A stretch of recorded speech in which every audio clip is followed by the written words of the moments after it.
नमस्कार, मैं हूं अजय शर्मा और आप देख रहे हैं आर्या न्यूज। लोकसभा चुनाव को लेकर तीसरा चरण शुरू हो चुका है। 7 मई को वोट डाले जाएंगे और मध्य प्रदेश, उत्तर प्रदेश, वेस्ट बंगाल, हरियाणा में भी लगभग 10-10 सीटों पर ही मतदान होने हैं। लेकिन सबसे ज़्यादा इस वक्त चर्चा हो रही है तो वो है मुंबई की सीट की, मुंबई नॉर्थ सीट, जहां से पूनम महाजन का टिकट कटा है। पूनम महाजन 2 बार की सांसद हैं वहां से, और इस बार उनका टिकट कट गया और उनकी जगह मौका मिला है उज्ज्वल निकम को। उज्ज्वल निकम जो है वही व्यक्ति हैं, वही वे लॉयर हैं जिन्होंने कसाब को फांसी की सजा दिलवाई थी। उसके बाद सबसे ज्यादा चर्चा में आए मुंबई में जो बम ब्लास्ट हुआ था, उसमें भी उज्ज्वल निकम की सबसे भूमिका थी। उन्होंने सरकारी वकील के तौर पर केस लड़ा था। पूनम महाजन के पिता प्रमोद महाजन के पिता का केस भी उज्ज्वल निकम नहीं लड़ा, यानी जो प्रमोद महाजन की जो हत्या हुई थी उसका केस भी उज्ज्वल निकम ने लड़ा। पूनम महाजन प्रिया दत्त के सामने चुनाव लड़ चुकी हैं। प्रिया दत्त सुनील दत्त की बेटी है, संजय दत्त की बहन है और 2 बार की सांसद वो भी रह चुकी हैं। तो इतनी हाई प्रोफाइल सीट है मुंबई नॉर्थ की, वहां से यदि पूनम महाजन का टिकट कटता है और उनकी जगह नए व्यक्ति को, जिसने कभी राजनीति नहीं की है, सिर्फ मुकदमे लड़े हैं कोर्ट में खड़े होकर, उज्ज्वल निकम, उसको यदि मौका देती है भारतीय जनता पार्टी, तो इसकी वजह क्या है, यह अपने आप में जानना बहुत जरूरी है आपके लिए। प्रिया दत्त, उनके बारे में कहा जा रहा है कि वो कांग्रेस को छोड़ सकती हैं और शिवसेना शिंदे गुट को ज्वाइन कर सकती हैं। ये अटकलें लगाई जा रही हैं, लेकिन अभी तक ऐसा कोई भी आधिकारिक सूचना नहीं आई है जिससे यह पता चल सके कि प्रिया दत्त कांग्रेस में ही हैं या फिर शिवसेना गुट में जा चुकी हैं। कांग्रेस ने वर्षा गायकवाड़ को अपना उम्मीदवार बनाया है यहां से, तो 2 नए चेहरे इस बार आमने सामने होंगे। मुंबई जो नॉर्थ की सीट है सेंट्रल की, ये कभी कांग्रेस पार्टी का गढ़ हुआ करती थी, लेकिन बीजेपी ने इसके ऊपर कब्जा किया और पूनम महाजन वहां से 2 बार की सांसद रहीं। तो आखिरकार इसकी वजह क्या है? क्यों प्रमोद महाजन की बेटी पूनम महाजन का टिकट कट गया? सबसे महत्वपूर्ण है, प्रमोद महाजन की बेटी है। प्रमोद महाजन कौन है? भारतीय जनता पार्टी में सभी को पता है। गोपीनाथ मुंडे जो उनके बहनोई हैं, जो ओबीसी वर्ग से आते हैं, और प्रमोद महाजन एक ब्राह्मण परिवार। तो ये मुंबई के अंदर या मुंबई में या पूरे महाराष्ट्र में भारतीय जनता पार्टी का जो विस्तार किया वो प्रमोद महाजन और गोपीनाथ मुंडे ने ही किया था। यदि वहां से प्रमोद महाजन की बेटी का टिकट कटता है तो इस पे चर्चा तो होगी। तो इस पे 2 लोगों को हम जोड़ रहे हैं आज।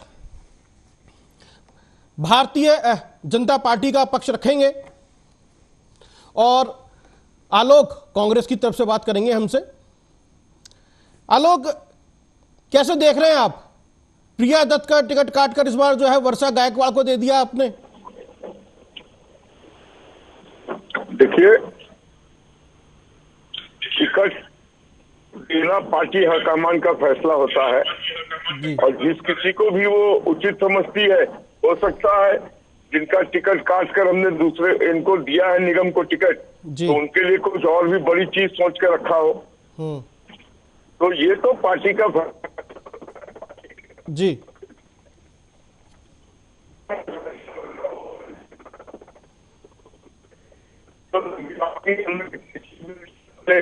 जी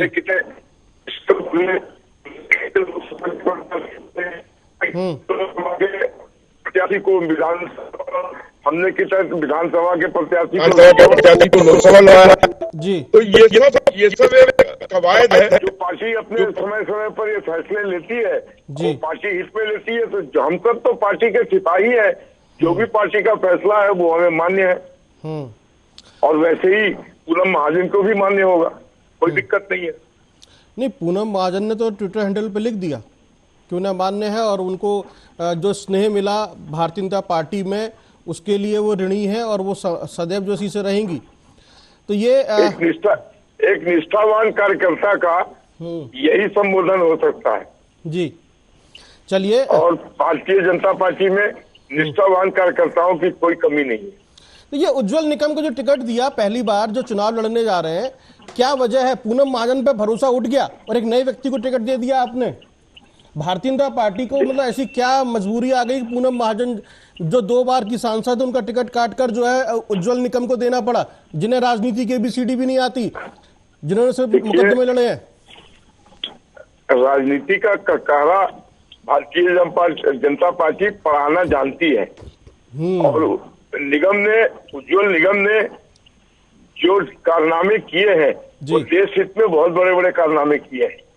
तो अगर उन जैसे लोगों को पार्टी हाईकमान समझती है कि पार्लियामेंट में लाकर उनसे राष्ट्र हित में कोई योगदान लिया जा सकता है, तो इसमें कौन सी बात है? चलिए, ये तो ठीक है। पार्टी हाईकमान का ये उनका प्रेरोगेटिव है, ये उनका अधिकार क्षेत्र में आता है, किसको लड़ाए, किसको मिनिस्टर बनाए, किसको नहीं बनाए, किसको किस सीट से लड़ाए, ये पार्टी हाईकमान हमसे और आपसे ज्यादा अच्छा समझती है।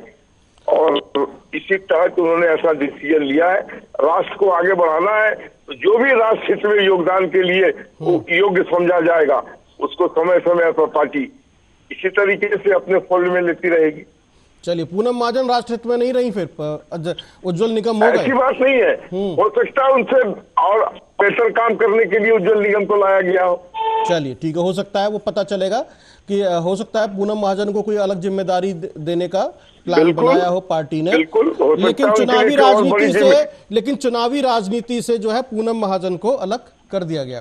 फिलहाल इस पर भी चर्चा करेंगे कि पूनम महाजन जो चुनावी राजनीति से अलग क्यों हुई, इस पर भी चर्चा करेंगे। क्या वजह है इसकी? मुंबई के अंदर जिस तरह से 2 बार की सांसद पूनम महाजन को और एक युवा चेहरा पूनम महाजन, 43 वर्षीय पूनम महाजन, यानी कि जब पहली बार उन्होंने चुनाव लड़ा, ठीक है, 2 बार सांसद रही, 1 बार चुनाव हार गई 2009 में। उससे पहले जो है तो जो स्थिति रही प्रमोद महाजन की डेथ के बाद, जो राहुल महाजन को चुनाव लड़वाने की कोशिश की जा रही थी, उनका राजनीति में कोई इंटरेस्ट नहीं था, पूनम महाजन को लाया गया। पूनम महाजन जो है एक वेल ट्रेंड पायलट भी है और 300 घंटे की जो है फ्लाइट का उनके पास सर्टिफिकेट भी है, ट्रेनिंग ली है उन्होंने। तो एक युवा चेहरा आया था और वह राजनीति के अंदर मुंबई से। खैर, मुन्ना खान को भी शामिल कर लेते हैं इस डिबेट के अंदर। मुन्ना खान, कांग्रेस से आपका स्वागत है। जी नमस्कार जी। प्रिया दत्त को इस बार मौका नहीं दिया आप लोगों ने, वर्षा गायकवाड़ को मौका दिया। वर्षा गायकवाड़ गई और सुनील दत्त की तस्वीर पे जो है माला चढ़ाकर और आशीर्वाद लेकर चली आई प्रिया दत्त से। तो ये इस बार जो है दोनों पार्टियों ने अलग अलग चेहरे क्यों उतार दिए? देखिए, मैं अपनी पार्टी के तो बाद में कहूँ, बीजेपी का सुन लिया जो आपने सवाल किया। बीजेपी के अंदर 164 ऐसे सांसद है जिसके टिकट कटे हैं, भारतीय जनता पार्टी ने काटे हैं, और 7 शहनशाह ने टिकट काटे हैं। टिकट काटने का मेन वजह क्या है कि जो भी कार्यकर्ता, जो भी देश, जो भी क्षेत्र की जनता, संसदीय क्षेत्रीय जनता जब भी सांसद के पास जाता था तो कहता था आपने हमें तो वोट दिया नहीं, आपने वोट दिया नरेंद्र मोदी जी को, तो आप नरेंद्र मोदी जी से काम लीजिए, हम क्यों दे, आपने उसके नाम पे वोट दिया। तो ये यथास्थिति थी। इसलिए मैं दिल्ली से बिलोंग करता हूँ, दिल्ली की 6 सीटें जो चेंज करने पड़ी, इनका मेन वजह था। स्वाभाविक है कि महाराष्ट्र का भी यही वजह होगा। ये वजह आलोक वर्षी हमारे बड़े भाई है, प्रिय मित्र है, कुछ भी कह दे अलग बात है, लेकिन सच्चाई यही है कि कोई काम संसदीय क्षेत्र में भारतीय जनता पार्टी के द्वारा नहीं किए गए। सिर्फ जुमलेबाजी, लच्छेदार भाषणों में जनता को उलझाए रखा 10 साल से। तो 10 साल का जो जुमलेबाजी की सरकार थी, जो लच्छेदार भाषणों में देश की जनता को जो उलझाया गया, तो 2024 में जनता ने मन बनाया कि कांग्रेस पार्टी को वोट दिया जाए। दूसरी बात यह है कि जो सेंट्रल, आप मुंबई की बात कर रहे हो, सेंट्रल मुंबई से जी, तो उसमें सेंट्रल मुंबई में कहा गया कि जो वहाँ की कैंडिडेट है, इस बार प्रिया दत्त नहीं ये लड़ेंगी चुनाव, वहाँ की डिमांड को देखते हुए जी पार्टी ने बदलाव किया और वहाँ जो रिजल्ट है 100 के 100% कांग्रेस के फेवर में आ रहे हैं और 48 के 48 सीट महाविकास आघाड़ी इंडिया गठबंधन जीतने जा रही है। वहां से भारतीय जनता पार्टी का सुपड़ा साफ है और बाकी कई राज्यों से भी भारतीय जनता पार्टी का सुपड़ा साफ है। इनके इंटरनल सर्वे ने बताया कि 148 से 150 सीट इसके आ रहे हैं, इसलिए भारतीय जनता पार्टी की नींद उड़ी है। आप देखिए कई सभाओं में देश के प्रधानमंत्री शीर्ष पद पे, उच्च पद पे बैठे हुए देश के प्रधानमंत्री की जो भाषा है बहुत ही निंदनीय है। चलिए ठीक है, वो भाषा शैली बाद में बात करेंगे, लेकिन फिलहाल ये है मुन्ना खान की ये इनकी जो इंटेलिजेंस या इनकी जो सर्वे थी इंटरनल, वो आपकी पार्टी ले उड़ी, इसीलिए प्रेस कॉन्फ्रेंस करके कह दिया कि भैया 150 आ रही है इस बार, ये 400 पार का जो है जुमला है, कुछ नहीं होने वाला। तो ये कैसे आप तक बड़ा अच्छा नेटवर्क है, आपको पता चल गया कि 150 सीटें आ रही हैं इन लोगों की। फिलहाल हमारे पास में जो इनपुट है वो ये बताता है भारतीय जनता पार्टी के लिए कि पूनम महाजन एक जिताऊ चेहरा नहीं रह गई थी, और पिछले जो लोकसभा चुनाव था उसके अंदर भी उनका जीत का जो अंतर था काफी कम था, इसलिए उन्हें लगा कि पूनम महाजन कहीं हार ना जाए, इसलिए एक ऐसे चेहरे को लाया जाए जिसके साथ राष्ट्रवाद का मुद्दा जुड़ा हुआ हो और आतंकवाद से मामला जुड़ा हुआ हो। जैसे मुंबई बम ब्लास्ट के जो 93 का वाला मामला था वो भी उन्होंने लड़ा, उज्जवल निगम ने। इसके बाद जो है अजमल कसाब की जो फांसी वाला जो मामला है और जिस तरीके से पूरा केस उन्होंने पैरवी की, लड़े और सरकारी अभियोजक बने थे उसके अंदर, तो एक सेंटिमेंट्स जुड़ जाएंगे कि भाई अजमल कसाब और 1993 का मुंबई बम ब्लास्ट। तो ये भारतीय जनता पार्टी ने एक बहुत शानदार एक कदम उठाया उनके लिहाज से, इसीलिए पूनम महाजन को अलग कर दिया, बोले भैया ठीक है। तो ये अब आपने प्रिया दत्त को हटा दिया। प्रिया दत्त जो है सक्रिय नहीं थी पिछले काफी समय से, और सुनने में आ रहा था शिवसेना चली जाएंगी सिंधे गुट में, इसलिए आपने भी जो है कैंडिडेट चेंज कर दिया। अब मुंबई की राजनीति में जो है ये दो नए चेहरे आमने सामने होंगे, लेकिन भारी पड़ते हुए तो जो है वही दिखाई दे रहे हैं उज्जवल निगम। कहाँ वर्षा गायकवाड़, कहाँ उज्जवल निगम, तो वो तो सेंटिमेंट उज्जवल निगम के साथ में है। तो कहा कैसे कह सकते हैं कि आप उज्जवल निगम हारने जा रहे हैं? ये मुन्ना खान जी सर, उज्जवल निगम हारेंगे क्योंकि उज्जवल निगम का जो चेहरा है वो हाईलाइट हुआ था कसाब के टाइम में, प्रमोद महाजन के टाइम में जी। उसका राजनीतिक अस्तित्व कुछ नहीं है, राजनीतिक पकड़ कुछ भी नहीं है, जनता से संवाद नहीं है। देखिए, राजनीति का एक अपना फंडामेंटल राइट्स होता है कि अगर आप चुनाव लड़ना चाहते हैं तो आपको जमीन तैयार करनी पड़ेगी। सेलिब्रिटी के नाते आप चुनाव नहीं जीत सकते, क्योंकि 10 साल से देश की जनता सेलिब्रिटी को जिता करके कुछ नहीं पाई है, जहां तक कि कोई है। चाहे सेलिब्रिटी हेमा मालिनी हो, चाहे मनोज तिवारी हो, चाहे वो एक गायक है हमारे पश्चिमी दिल्ली से, उसका नाम मेरे ध्यान में नहीं आ रहा, मान है कोई, गुरदास मान या कुछ ऐसे ही नाम है। तो ये सेलिब्रिटी से जनता उठ चुकी है, सेलिब्रिटी का आप देश के विकास में कोई योगदान नहीं है, ये जनता समझ चुकी है। इसलिए जमीनी नेता को अगर आप उतारोगे, जो जमीन से जुड़े मुद्दे उठाएंगे, जो जनता के हित के मुद्दे की आवाज संसद में गूंजेगा जिसकी, उसको जनता जिताने का प्रयास 2024 में करती है। इसलिए आप देखिए कि जो हमारे सीट, जो कांग्रेस पार्टी ने सीट के अनाउंस किए, उसमें कोई भी न एक्टर है, न फिल्म मेकर है, न कोई बहरूपिया है, न कोई डांसर है, कोई नहीं। जमीन से जुड़े नेता है, जिसे जमीनी हकीकत का पता है। जो राहुल गांधी जी के साथ 10,000 किलोमीटर की यात्रा की, जिन्होंने जो मजदूरों के दर्द को समझा, जो व्यापारियों के दर्द को समझा, जो महिलाओं के उत्पीड़न के दर्द को समझा, जो आम जनता के रोजमर्रे के दर्द को समझा, आज वही नेता हमारा मैदान में है। इसलिए हमारी जीत 400 प्लस हो रही है। जीत का मेन कारण ये, हम सेलिब्रिटी को नहीं उतारे, हमें नाम के ऊपर काम नहीं करना, हमें काम के ऊपर नाम चाहिए।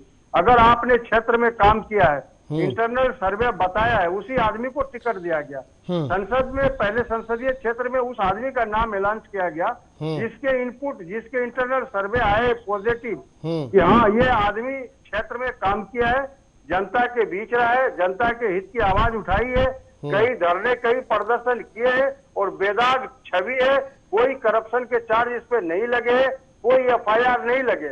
उस आदमी को टिकट देने का काम कांग्रेस पार्टी ने किया।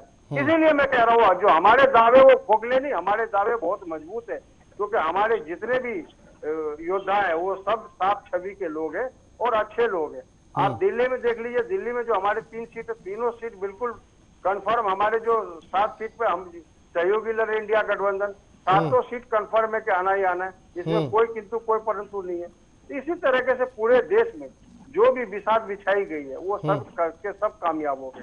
हमारा घोड़ा कोई भी रेस से बाहर नहीं है, सब रेस जीत करके, और देश की जनता की आवाज संसद में गूंजेगी उसकी 4 जून के बाद।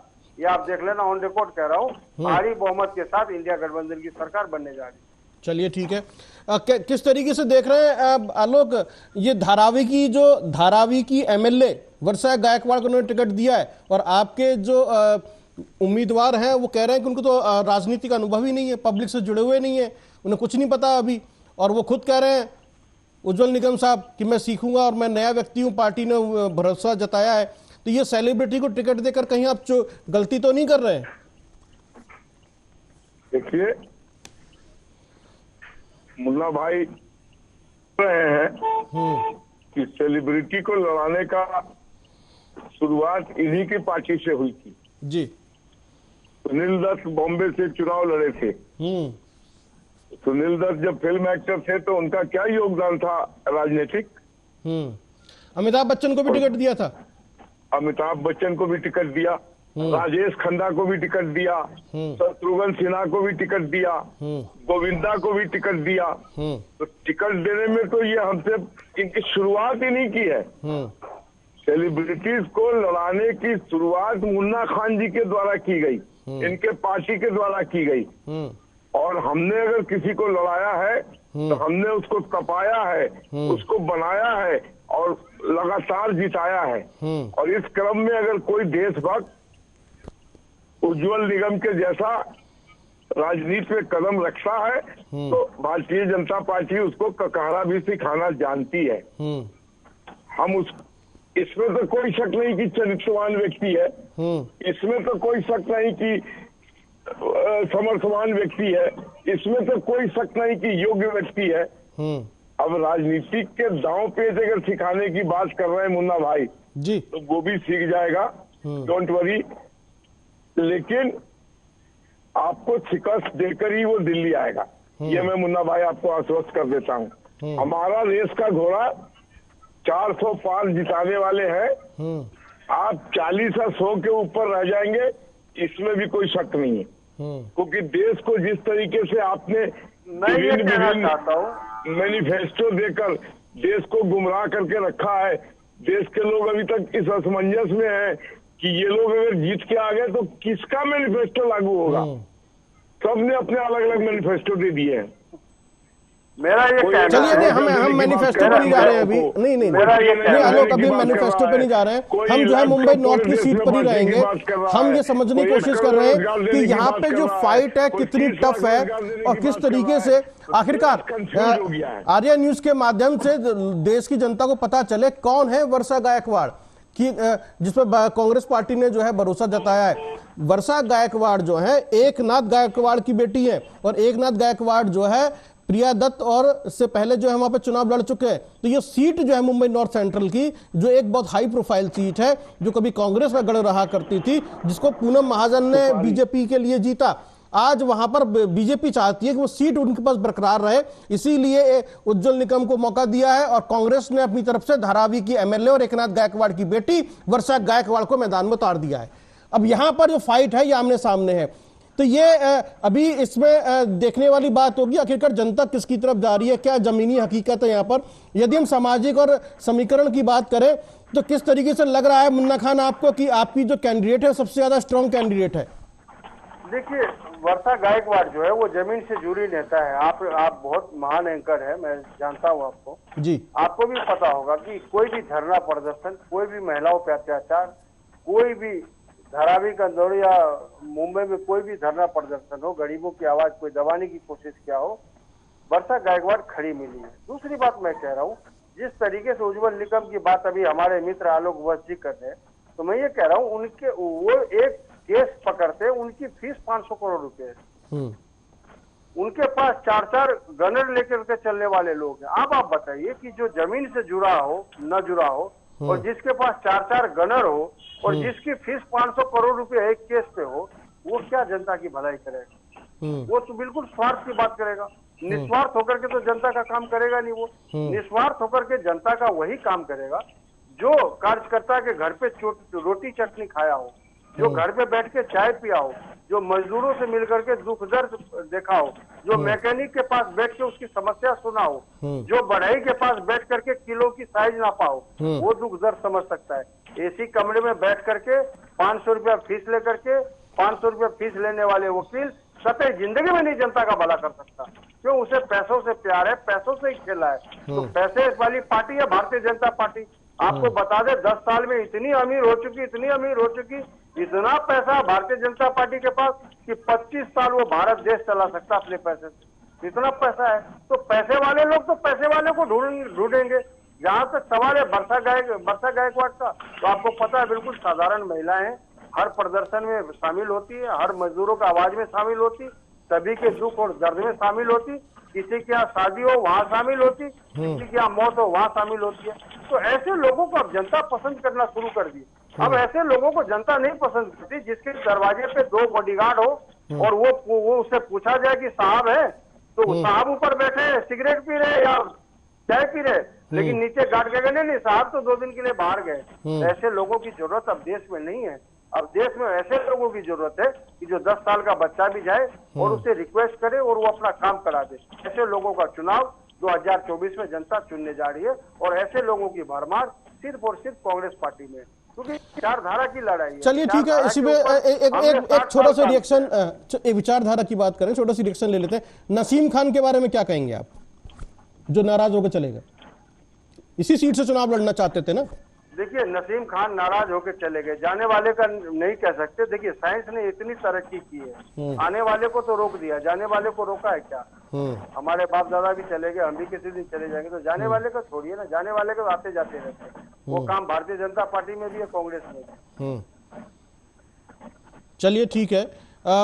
आलोक, जिस तरीके से कह रहे हैं कि जमीन से एक जुड़ी हुई है और वो इतने हाई प्रोफाइल है, इतनी फीस है, गार्ड खड़े रहते हैं, सब कुछ है, मतलब इन्होंने जनता से एकदम से अलग दिखा दिया, कनेक्शन नहीं है जनता से, तो कैसे वोट मिलेगा? बीजेपी जो है कैसे और कैसे बीजेपी के कार्यकर्ता जो है काम करेंगे, कैसे पन्ना प्रमुख काम करेगा, कैसे बस्ते लगेंगे और उज्जवल निगम कैसे लोगों के बीच में जाएंगे? तो ये जो सेलिब्रिटीज को लड़ाने वाला चलन है आपकी पार्टी में सबसे ज्यादा है, चाहे फिल्म स्टार हो, बॉलीवुड के लोग हों या फिर जो है टीवी सीरियल के लोग हों, इस तरह के सेलिब्रिटीज हों, तो ये एक आपका एक मास्टर स्ट्रोक के रूप में देखा जाता है कि लोग जो है बड़ी जल्दी इन्फ्लुएंस होते हैं, वोट देते हैं। जैसे आपने मेरठ से जो है अरुण गोविल को जो है चुनाव लड़वा दिया, इधर हेमा मालिनी चुनाव लड़ रही है, इधर जो है मंडी से जो है कंगना रनौत चुनाव लड़ रही है। ये तो सेलिब्रिटीज का जो चलन है, ये जनता के हितों की कितनी बात कर पाते हैं? इस बात को ये जो मुद्दा बना रहे हैं ये कांग्रेस पार्टी, और कह रहे हैं कि इस बार जो है नुकसान होगा आपको, ये जो एक्सपेरिमेंट आप करते चले आ रहे हैं इस बार इस पर नुकसान होना है आपको। वो 400 पार का जो नारा है आपका, उसमें जो है ब्रेक लग जाएगा इससे। ठीक है, मैं पहले मुन्ना खान जी की एक बात का जवाब देना चाहता हूँ जी। इन्होंने कहा कि बहुत फीस है और बॉडीगार्ड है इनके पास, ये जनता से क्या कनेक्ट करेंगे, ये वकील है, इनको क्या मालूम क्या हो रहा है देश में। मैं पूछना चाहता हूँ, कपिल सिब्बल कौन थे? अभिषेक मनु सिंघवी कौन है?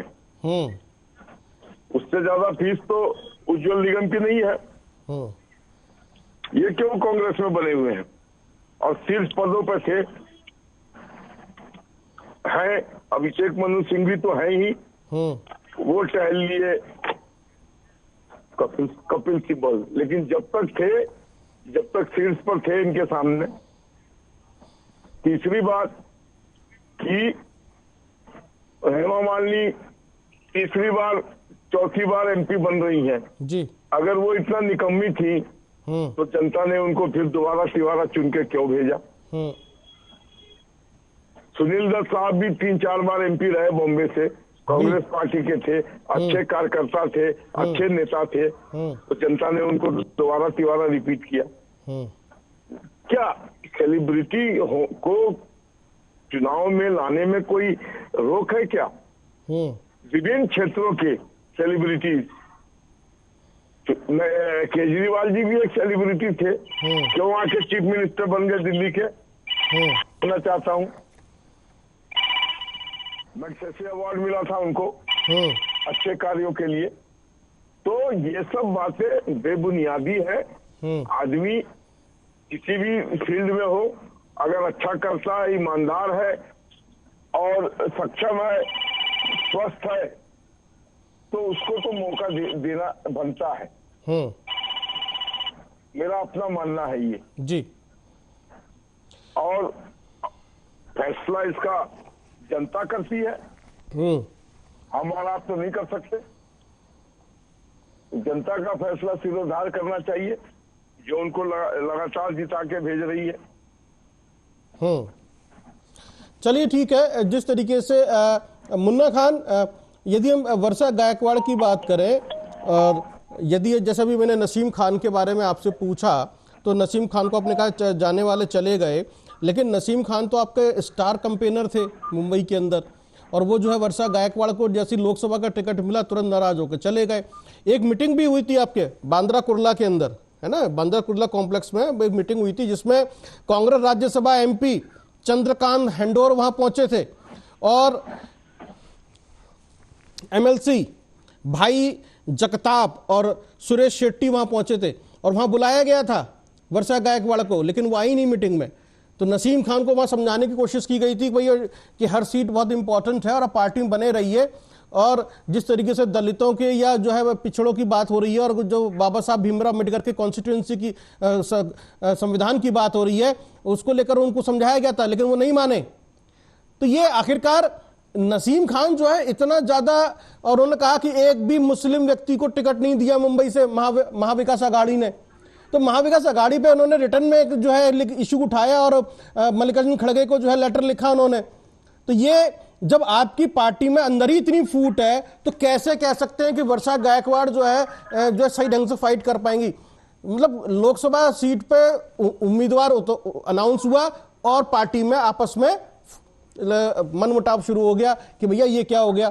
उनको बुलाया जा रहा है बांद्रा कुर्ला कॉम्प्लेक्स में मीटिंग के लिए, राज्यसभा जो सांसद हैं वो बुला रहे हैं उनको, एमएलसी भाई जगताप बुला रहे हैं, सुरेश शेट्टी बुला रहे हैं, वो पहुंचे ही नहीं। वर्षा गायकवाड़ नहीं पहुंची मीटिंग में, बताइए, नसीम खान से बातचीत करने के लिए। तो ये तो जो दूरियां हैं बताता है ये कि आपके लिए राह थोड़ी मुश्किल है, ऐसी बात नहीं है। देखिए कोई राह मुश्किल नहीं है। मीटिंग की बात है तो मीटिंग में हो सकता हो टाइम का तकाजा होता है, टाइम न मिलने के कारण नहीं गई होगी, बाकी कोई बात नहीं। मैं बार बार कहूंगा कि वर्षा गायकवाड़ भारी मतों से जीतेगी, वहाँ अनुमान है और इंटरनल सर्वे बता रहे हैं जिस तरीके से कार्यकर्ता वहाँ बूथ स्तर पे ब्लॉक स्तर पे जो कार्य कर रहे हैं, जो कांग्रेस का मैनिफेस्टो है, जो कांग्रेस के जो न्याय पत्र है जिसमें 5 न्याय की बात की गई है, जिसमें महिलाओं का जिक्र है, मजदूरों का जिक्र है, व्यापारियों का जिक्र है। भारतीय जनता पार्टी के प्रवक्ता और हमारे मित्र हमारे बड़े भाई आलोक वत्स जी बताते कि भारतीय जनता पार्टी के जो मैनिफेस्टो है उसमें महंगाई का म भी लिखा नहीं है, मजदूरी की म भी नहीं लिखा, रोजगार का र भी नहीं लिखा है। ऐसा क्यों कि भारतीय जनता पार्टी के मैनिफेस्टो में न महंगाई का जिक्र, न व्यापार का जिक्र, न महिला सुरक्षा का जिक्र, न देश सुरक्षा का जिक्र, न बॉर्डर सुरक्षा का जिक्र, न रोजगार देने का जिक्र। आज क्या हाल आप समझ रहे? 6,000 वैकेंसी के लिए 60 लाख लोग लाइन में लग जाते हैं। आपने 2 करोड़ नौकरियों का वादा किया, 2 करोड़ नौकरियों के साथ आपके बहुमत से लबालब बड़ी सरकार आपने बनाई, 10 साल लगातार आपने शासन किया। बताइए आपने 10 लाख भी नौकरियां दी? तो नहीं दी। क्या देश की जनता को पता नहीं कि लचीदार भाषणों में सिर्फ और सिर्फ झूठ बोला गया? अगर मेरा ही बच्चा शिक्षित है, अगर मेरे सर पे बैठा है, उसे रोजगार नहीं मिल रहा, तो आप यकीन मानिए ऐसा लगता मेरे सर पे एक हिमालय का पहाड़ बैठा है। अगर बच्चा रोजी रोजगार पे लग जाए तो माता पिता का थकान उतर जाता है। चलो मैंने परवरिश की, शिक्षा दी और सरकार मेरा बहुत बढ़िया, बहुत अच्छा सरकार जिसने हमारे बच्चों को रोजगार दिया, हम तो वोट उसी को करेंगे। लेकिन आज वो माहौल नहीं है।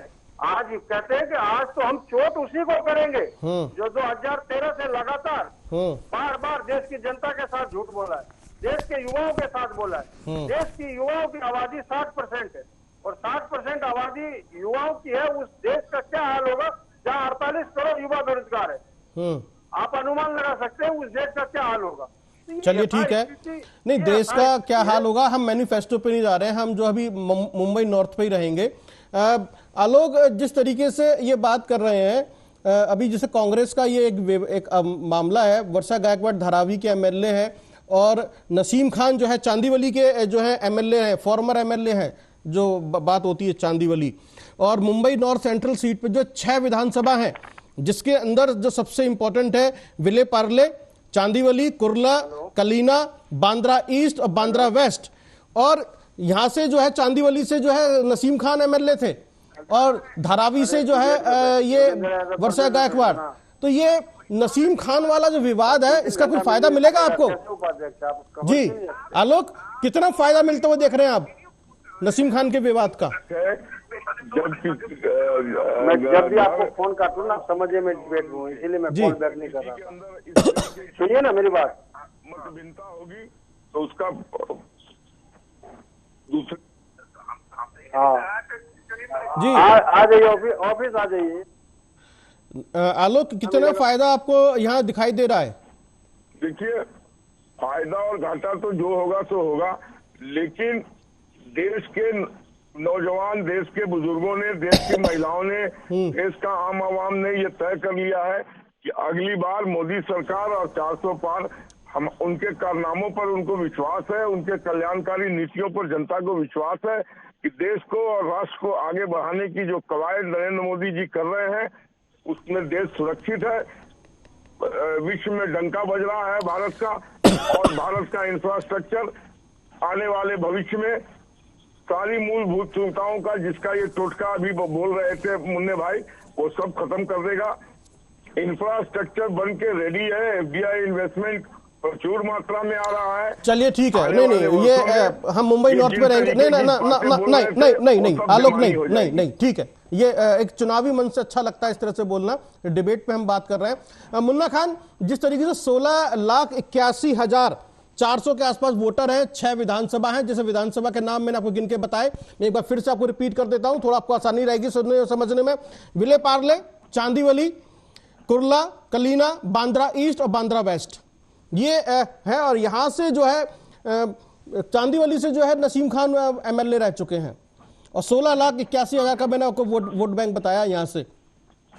तो ऐसे में वर्षा गायकवाड़ के लिए और ये कितनी बड़ी एक चुनौती रहने वाली है, 6 विधानसभाओं को कवर करना, ये सब कुछ करना, और जो आपसी एक मतभेद है कांग्रेस पार्टी का महाविकास आघाड़ी के अंदर जिस तरीके से हुआ, और उन्होंने कहा एक बहुत बड़ा एलिगेशन लगा दिया, तो मुस्लिम वोटर तो छिटकेगा आपसे कि मुसलमानों को जो है कहीं भी टिकट नहीं दिया महाविकास आघाड़ी ने, एमवीए ने।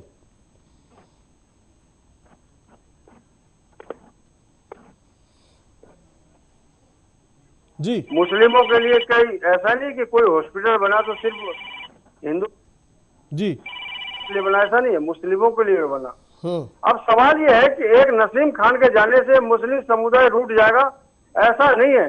मुस्लिम समुदाय तब कांग्रेस पार्टी से रूठेगा जब हम भारतीय जनता पार्टी के बड़बोले नेता को हराने का काम न करें। जब भारतीय जनता पार्टी के बड़बोले नेता जीत जाए और 2024 में जीत करके आएंगे, तब हमसे मुस्लिम समुदाय नाराज होगा, तब हमसे सिख समुदाय नाराज होगा, तब हमसे हिंदू समुदाय नाराज होगा। कहाँ सिख समुदाय की बात करें, 1500 सिखों ने दिल्ली में जो भारतीय जनता पार्टी ज्वाइन कर ली, बताइए कितना बड़ा मैसेज गया है। इधर नसीम खान चले जाते हैं। अरे मैं कह रहा हूँ 1500 सिख की बात आपको किसने बता दी? 1500 सिख ने भारतीय जनता पार्टी ज्वाइन कर ली।